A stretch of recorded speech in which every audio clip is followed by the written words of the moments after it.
Saudara-saudara yang terkasih dalam nama Tuhan kita Yesus Kristus. Hari ini kita mau membahas tentang isu yang sangat hangat dibicarakan di kalangan gereja dan juga orang-orang Kristen. Tentang PGI yang masuk ke ranah politik dengan masuk ke dalam masalah yang tengah dihadapi oleh KPK. Dan di sini berkaitan dengan 75 karyawan. Dan nanti kita akan lihat bersama-sama di berita apa yang terjadi dengan ke-75 karyawan ini. Dan PGI memberikan sikap mereka. Dan kalau kita membaca nantinya, tentu kita melihat bahwa adanya keberpihakan terhadap ke-75 karyawan KPK ini.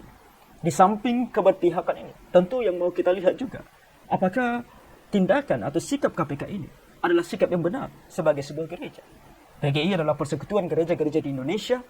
Saya secara pribadi dan gereja di mana saya melayani tidak masuk di dalam PGI.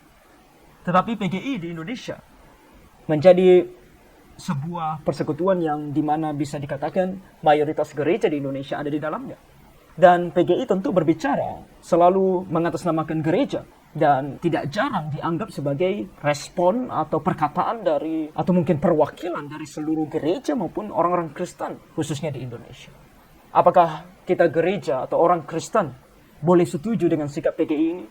Kita akan lihat apa yang mereka katakan, apa yang dikatakan oleh berita, bahkan oleh Bapak Presiden sendiri. Dan bagaimana tanggapan kita seharusnya sebagai orang Kristen. Dan dari situ kita bisa melihat apakah PGI betul-betul offside seperti yang dikatakan di media sosial seperti Twitter, atau memang mereka benar dalam menyikapi hal ini. Kalau kita membaca komentar orang-orang yang ada di Twitter dalam postingan-postingan PGI, kita bisa melihat bahwa mereka atau banyak di antara mereka yang tidak suka, tidak senang terhadap sikap PGI ini. Apakah ini juga sikap yang benar dari orang-orang Kristen yang berkomentar seperti itu? Nah, mari kita lihat. Nah, pertama-tama yang kita lihat di dalam berita adalah munculnya artikel yang dituliskan dalam beritanya PGI di tanggal 29 Mei 2021. Nah, dalam artikel tersebut, uniknya, menariknya, PGI menunjukkan langsung apa yang ada di pikiran mereka, apa pendapat mereka mengenai kasus ini. Karena di judulnya mereka katakan bahwa PGI menentang pelemahan KPK. PGI menentang pelemahan KPK. Judul ini menunjukkan bahwa mereka sudah bisa mengklaim, menyatakan bahwa memang betul ada pelemahan KPK.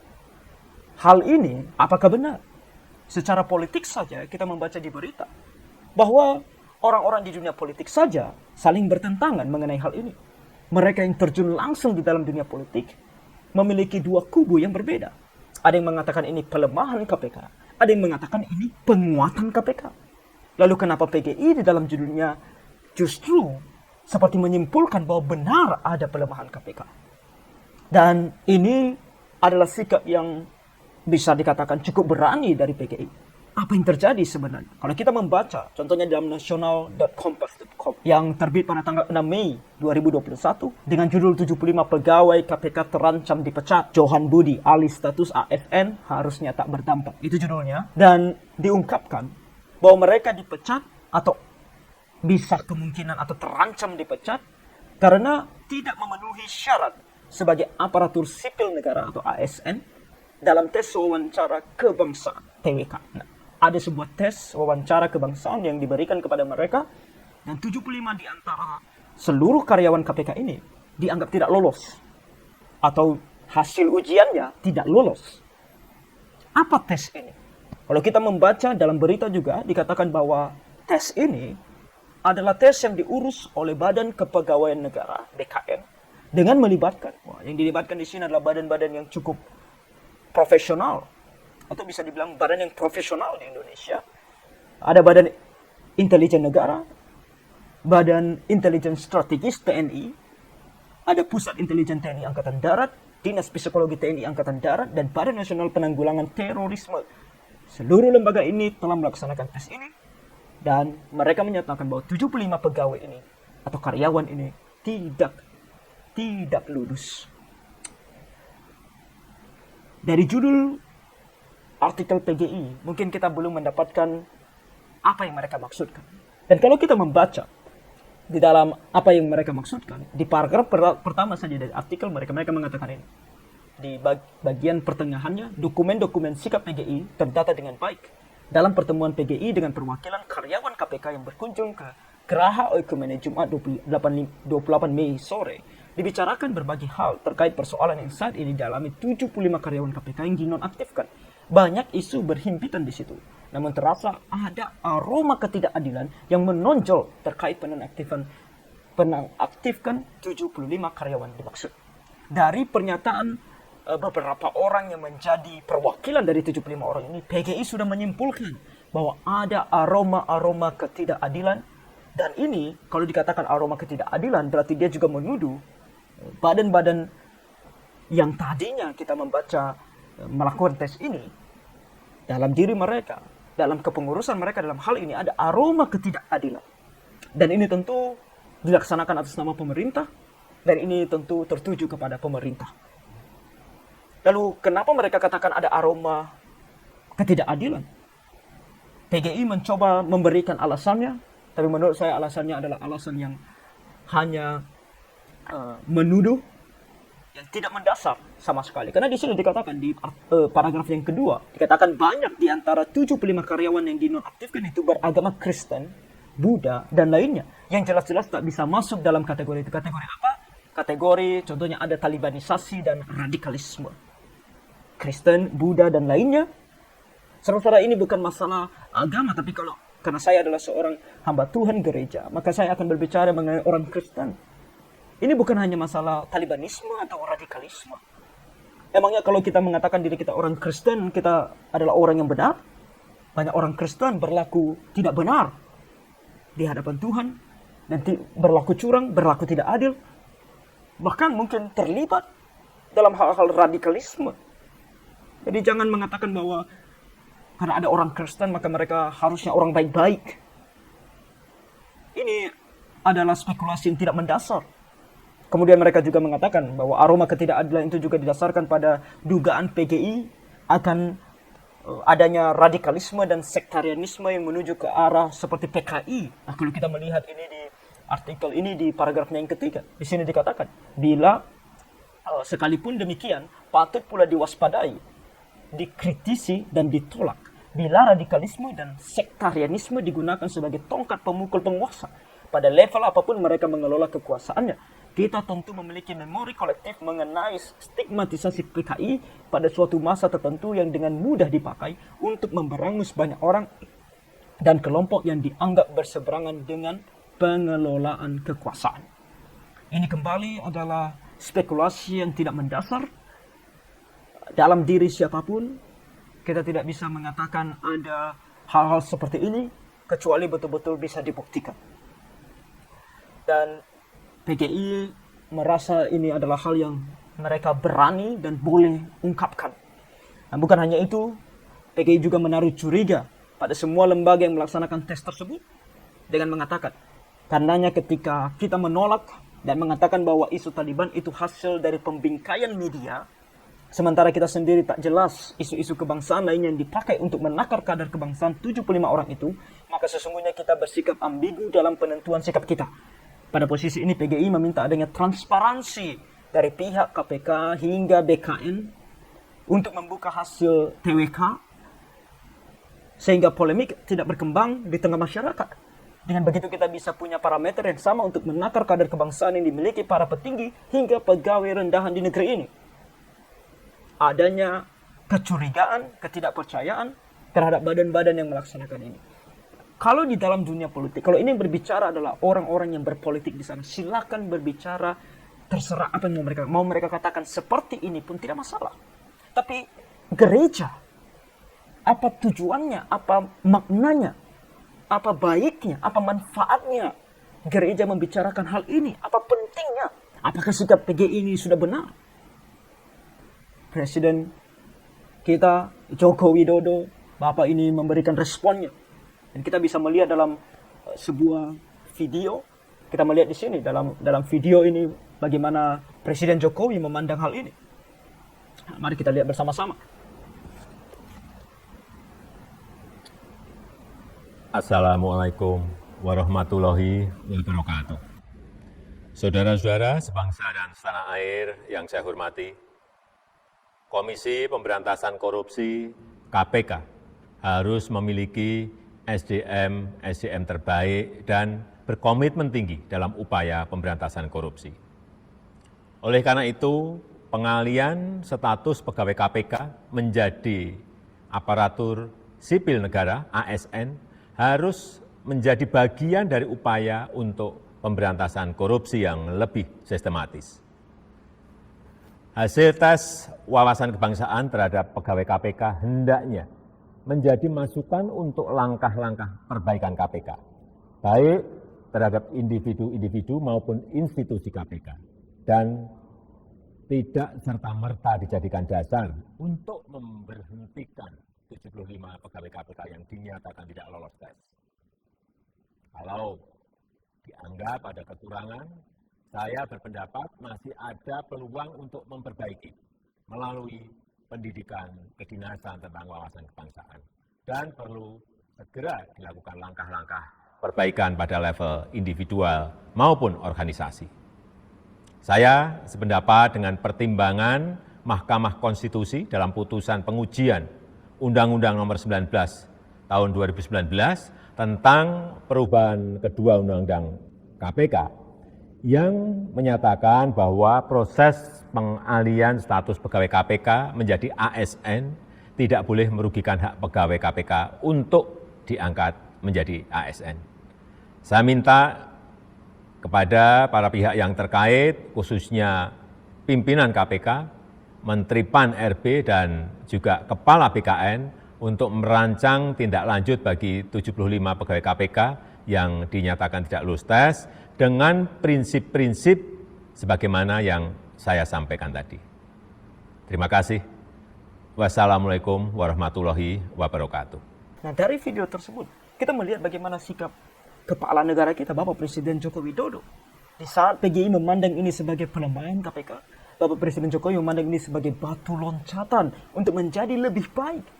Bahkan dia memberikan solusi yang tepat untuk kemajuan KPK ke depan. Kalau ada kelemahan, mari kita perbaiki. Itu kata Tuhan. Dan ini harus juga menjadi sikap kita. Nah, ini adalah sikap yang baik.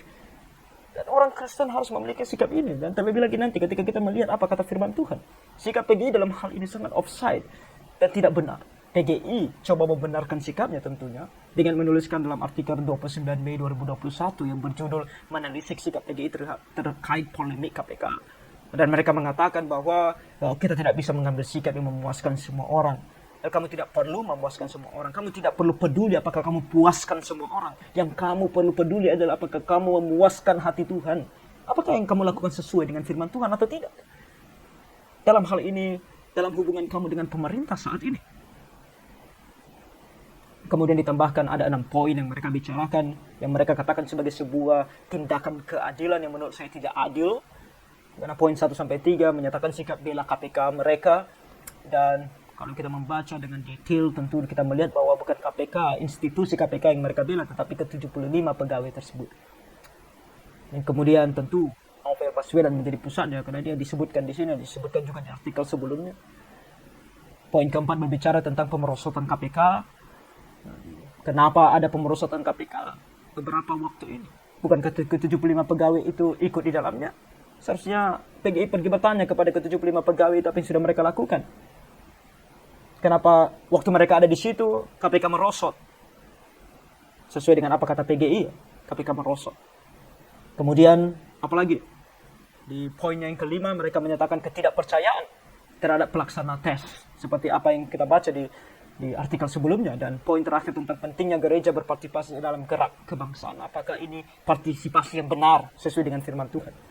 Tentu mereka juga membuat ini menjadi isu yang mungkin lebih berbicara tentang ini adalah hal yang manusiawi untuk kita lakukan, karena keluarga dari ke-75 ini merasa tertekan karena ada penyematan kata-kata kadrun kepada mereka. Apakah ini sikap yang benar dari PGI? Kita lihat apa kata firman Tuhan, Roma pasal 13 ayat 1-7 mengajarkan kepada kita bagaimana sikap orang Kristen, bagaimana sikap gereja sebenarnya terhadap keputusan-keputusan pemerintah. Terhadap pemerintah, di ayat 1 dikatakan bahwa gereja harus tunduk kepada pemerintah. Kenapa? Karena sebab tidak ada pemerintah yang tidak berasal dari Allah, dan pemerintah-pemerintah yang ada ditetapkan oleh Allah. Pemerintah yang ada, termasuk pemerintah Indonesia, adalah yang ditetapkan oleh Allah. Tuhan tidak pernah salah dalam menetapkan segala apapun yang mau dia tetap. Termasuk orang-orang ini. Tuhan tidak pernah salah dalam menetapkan mereka. Presiden, wakil presiden, dan seluruh badan-badan ini yang mengatur pemerintahan, Tuhan tidak pernah salah. Pemerintah dunia memang tidak ada yang sempurna, kita akui itu. Tidak ada yang sempurna. Tetapi satu hal yang penting Tuhan sudah beritahukan kepada kita, yang membuat kita tidak perlu khawatir, bahwa mereka ditetapkan oleh Tuhan. Apapun keputusan mereka, baik atau buruk, semua dalam kontrol tangan Tuhan. Kalau Tuhan izinkan itu buruk, biarlah terjadi buruk. Kalau baik, puji Tuhan. Kalau buruk pun puji Tuhan harusnya. Nah, kemudian kalau kita membaca di ayat kedua, lebih lagi dikatakan bahwa barang siapa melawan pemerintah, ia melawan ketetapan Allah. Dan siapa yang melakukannya akan mendatangkan hukuman atas dirinya. Nah, mungkin kita bilang bahwa, oh, kita adalah gereja, PGI adalah gereja, maka harus menyatakan keadilan di negeri ini. Kita adalah hamba Tuhan di negeri ini. Well, Tuhan mengatakan kepada kita, dalam hal kenegaraan, dalam hal kebangsaan, ada hamba Tuhan. Bukan pendeta, hamba Tuhan dalam hal kenegaraan, kebangsaan. Dikatakan di ayat 4 bahwa pemerintah disebut sebagai hamba Allah. Dan mereka adalah pelayan-pelayan Allah dalam ayat 6. Mereka adalah hamba Allah, mereka adalah pelayan-pelayan Allah yang mengurus negeri ini. Bukan pendeta yang mengurus negeri ini, tapi pemerintah. Mereka adalah hamba Allah dan mereka adalah pelayan Allah. Kita harus terima ini. Ini adalah firman Tuhan. Kalau kita gereja, kalau kita orang Kristen, kita harus terima ini. Dan kalaupun kita mau bilang seperti kata PGI tadi, bahwa ini adalah partisipasi kita dalam gerak kebangsaan, nah, Tuhan memberikan kita tempat untuk berpartisipasi dalam gerak kebangsaan. Apa itu tempat? Dikatakan di ayat 6-7, membayar pajak dan menghormati pemerintah. Membayar pajak dan menghormati pemerintah. Kalau mau mendukung gerak kebangsaan, kenegaraan, bayar pajak dan hormati pemerintah. Itu yang Tuhan katakan kepada kita.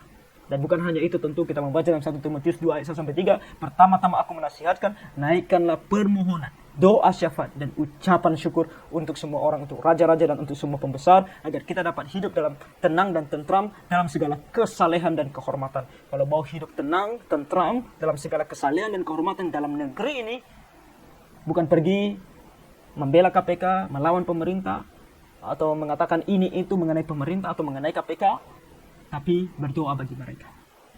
Panjatkan permohonan, berdoa syafaat, dan bahkan ucapkan syukur atas mereka, untuk mereka. Itulah yang baik dan yang berkenan kepada Allah. Kalau mau yang baik dan berkenan kepada Allah dalam hubungan kita dengan para penguasa negeri, berdoa bagi mereka. Bahkan mengucap syukur bagi mereka, untuk mereka. Itulah yang berkenan kepada Allah, juru selamat kita.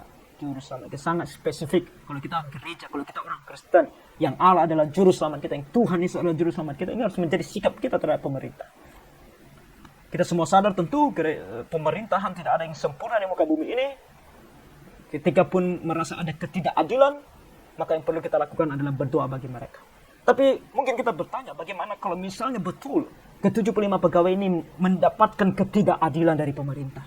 Dan mungkin saya lebih mau berbicara mengenai orang-orang Kristen yang ada di antara ke-75 pegawai ini. Apa yang harus mereka lakukan? Apa respon mereka seharusnya? Dan kita sebagai sesama orang Kristen, gereja, sesama orang Kristen, bagaimana kita dalam menyikapi hal ini bersama dengan mereka? Al-Firman Tuhan ajarkan kepada kita satu hal yang harus kita terima. Kalau kita memang orang Kristen. Dikatakan di dalam 1 Petrus 2 ayat 18-20. Firman Tuhan ajarkan hal ini kepada kita. Dikatakan, hai kamu, hamba-hamba, tunduklah dengan penuh ketakutan.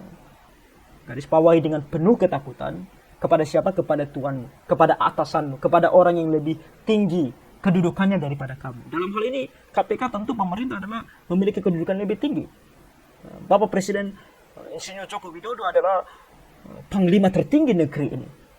Dan tentu segala badan-badan yang ada di Indonesia juga bekerja sesuai dengan prosedur, sehingga mereka tidak pergi melawan presiden, melawan pemerintah.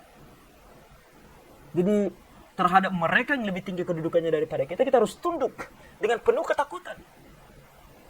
Apakah ketundukan ini harus sesuai dengan bagaimana sikap dari penguasa, dari mereka atasan kita? Kalau mereka baik, kita baik kepada mereka. Kalau mereka tidak baik, kita tidak baik kepada mereka. Tentu tidak. Firman Tuhan katakan apa? Bukan saja kepada yang baik dan peramah, tetapi juga kepada yang bengis. Kita menggunakan kata bengis. Bukan lagi dibilang jahat, tetapi bengis. Dibilang bengis berarti sikapnya mengerikan.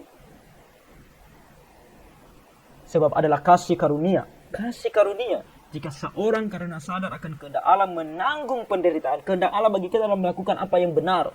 Kalau 75 pegawai ini atau kita perkecil menjadi orang-orang Kristen yang ada di antara ke-75 orang ini sudah melakukan apa yang benar. Oke, sudah melakukan apa yang benar dan mereka menanggung. Mereka sudah melakukan apa yang kehendak Allah itu yang benar, menanggung penderitaan yang tidak harus ia tanggung. Seharusnya orang yang melakukan yang benar mendapatkan hadiah. Tapi ini dia melakukan apa yang benar, tapi dia mendapatkan hujatan, penonaktifan, bahkan mungkin dipecat. Tapi di sini dikatakan itu adalah kasih karunia. Itu bukan sesuatu hal yang patut kita khawatir, sedihkan, bahkan marah terhadap hal itu. Orang Kristen harus bisa memandang ini sebagai kasih karunia. Kasih karunia, kenapa dikatakan oleh Tuhan kasih karunia? Sebab dapatkah disebut pujian jika kamu menderita pukulan karena kamu berbuat dosa. Kalau kamu tadi melakukan apa yang tidak benar, kemudian kamu dipecat atau dinonaktifkan, kamu tidak boleh bersukacita dalam hal itu. Tetapi jika kamu berbuat baik dan karena itu kamu harus menderita, kamu sudah melakukan apa yang benar, tapi kemudian kamu dianiaya, kamu diperlakukan yang tidak adil, maka itu adalah kasih karunia pada Allah. Kalau kita menderita karena sudah melakukan apa yang benar, menerima ketidakadilan setelah kita melakukan apa yang benar, bersukacitalah. Itu kasih karunia dari Allah untuk kita. Mau terima? Kalau orang Kristen harus terima. Kalau kita gereja, kalau kita orang Kristen, inilah sikap kita yang benar.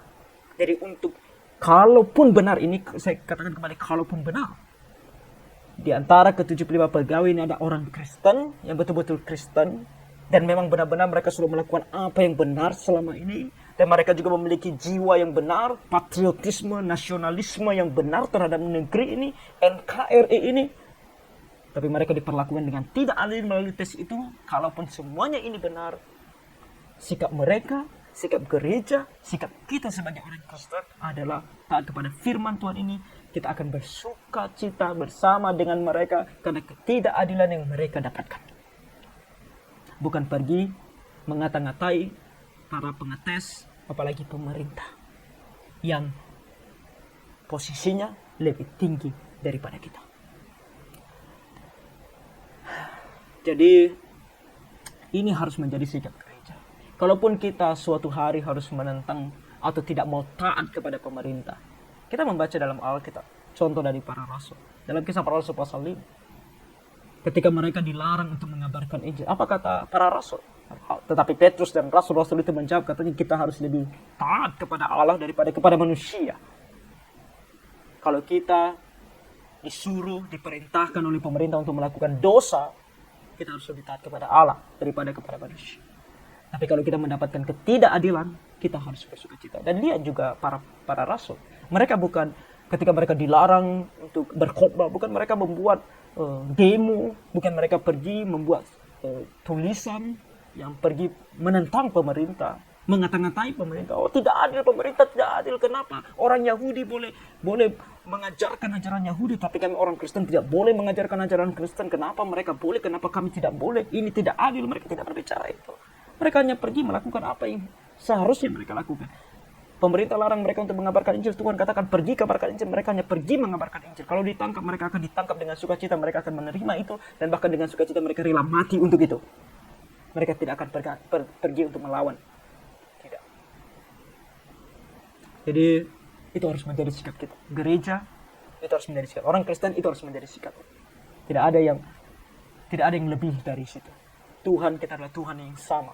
Dulu, sekarang, sampai selamanya. Yesus Kristus adalah Allah yang sama. Dahulu, sekarang, dan sampai selamanya. Dia tidak pernah berubah. Dalam standarnya, dalam karakternya, dalam perintahnya, dalam keinginannya untuk kita, tidak pernah berubah. Ketidakadilan yang seharusnya dipikirkan oleh PGI. Bukan ketidakadilan terhadap ke-75 pegawai KPK.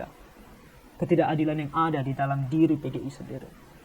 Ingat di dalam Alkitab, kata tidak, kata adil selalu berkaitan dengan kata benar. Kalau adil, harus benar. Sedangkan PGI disusun, beranggotakan dari begitu banyak anggota yang saling bertentangan. Apakah itu bisa dikatakan kebenaran dan keadilan? Saling bertentangan dalam hal apa? Dalam hal doktrin. Jujur saja, Pentakosta, Karismatik, Lutheran, Calvinis, Reform, Protestan, Liberal, Injili baru, semua ada di dalam sana. Dan kalau kita menilai segala doktrin ini saling bertentangan. Masalah doktrin PGI tak mau urus. Tapi pergi urus KPK, gereja, itukah tugas gereja? Kiranya Tuhan menolong kita semua. Tuhan memberkati.